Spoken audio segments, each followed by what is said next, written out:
এগুলি হচ্ছে pre stress wire বা স্ট্র্যান্ড। আমাদের দেশে নর্মালি দুই ধরনের স্ট্র্যান্ড দিয়ে কাজ করা হয়, একটা হলো 12.7 মিলিমিটার ডায়ার আর একটা হলো 15.2। এগুলো হচ্ছে 12.7 মিলিমিটারের 7 প্লাই স্ট্র্যান্ড। 7 প্লাই কারণ এই দেখেন ইন্ডিভিজুয়াল এক একটা ছোটোটাকে প্লাই বলতেছি, এবং টোটাল 7টা প্লাই আছে এখানে, তার জন্য এটা 7 প্লাই, আর এটার ডায়ামিটার হচ্ছে 12.7। আর এই ধরনের স্ট্যান্ডার্ড কিন্তু πd²/4 বা πr² করে এরিয়া বের করা যায় না।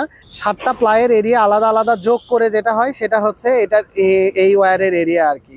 এই যে দেখেন স্ট্রেসিং হয়ে যাওয়ার পরে আমরা যেটা করি যে মার্কিং করে রাখি 24 আওয়ার পরে অবজার্ভ করার জন্য যে কোনো স্লিপ হয়েছে কিনা। স্লিপ মানে এই যে গ্রিপটা আছে, লাইভ ওয়েজেস বা গ্রিপ বলতেছি, এই গ্রিপটার মান যদি খারাপ হয় সেক্ষেত্রে স্ট্রেসিংয়ের পরে এই ওয়্যারটা আবার একটু ভেতরের দিকে চলে যাওয়ার প্রবণতা তৈরি হয়।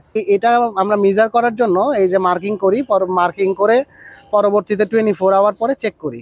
এই ওয়্যারগুলা ম্যানুফ্যাকচারার যখন আমাদেরকে প্রোভাইড করে তখন একটা কয়েল আকারে প্রোভাইড করে, আর এই কয়েলের মধ্যে একটা টেমপ্লেট দেওয়া থাকে যেখানে এটার কয়েল নাম্বার দেওয়া থাকে, এবং এই ম্যানুফ্যাকচারার প্রত্যেকটা লটের সাথে একটা এমটিসি প্রোভাইড করে, এমটিসি বা মিল টেস্ট সার্টিফিকেট।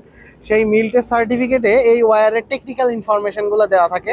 আমি অলরেডি একটা ভিডিও বানাইছি, যেই ভিডিওতে এই প্রি স্ট্রেস ওয়্যার বা স্ট্র্যান্ডের এমটিসি বা মিল টেস্ট সার্টিফিকেটে কী কী ইনফরমেশন দেওয়া থাকে এবং এই ইনফরমেশনগুলো কি মিনিং করে সেটা নিয়ে আমার ডিটেইল একটা ভিডিও করা আছে। আমি ডেসক্রিপশন বক্স বা কমেন্ট বক্সে এটা লিঙ্ক দিয়ে দিব, আপনারা যারা ইন্টারেস্টেড তারা দেখতে পারেন। আর আমি যেহেতু একজন নতুন কন্টেন্ট ক্রিয়েটর, আমার ভিডিওস যদি আপনাদের ভালো লেগে থাকে তাহলে অবশ্যই শেয়ার করে আমার সাথে থাকুন। ধন্যবাদ সবাইকে। আসসালামু আলাইকুম।